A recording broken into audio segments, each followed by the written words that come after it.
सांगलीत ओबीसी व्हीजीएनटी बहुजन परिषदेचं आंदोलन सुरू आहे। ओबीसींच्या मागण्यांकडे लक्ष वेधण्याकरता आंदोलन केलं जात आहे। लक्ष्मण हाकेंच्या मागण्या मान्य करा अन्यथा सत्तेवर नांगर फिरू असा इशारा देण्यात आलेला आहे। ओबीसी नेते संग्राम माने यांनी सरकारला इशारा दिलेला आहे। मराठा आरक्षणाबाबतचा सगळे सोयरे GR रद्द करण्याची मागणी देखील या आंदोलनातून करण्यात आलेली आहे।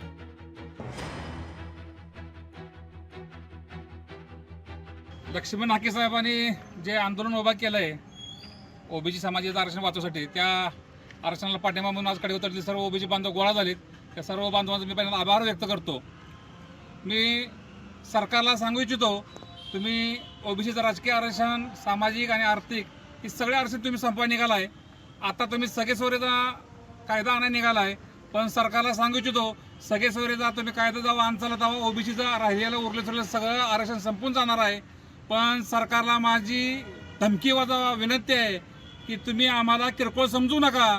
तुम्ही आमचं आरक्षण संपवायचं निघाला तर 2024च्या विधानसभेमध्ये तुमच्यावर नांगर फिरवून आम्ही राहणार नाही आणि तुम्ही ह्या जन्मात कधी सत्तेत येणार नाही याची दक्षता आमचा ओबीसी समाज 100% घेईल। लोकशाही मराठी ऐका, पहा, जागरूक रहा।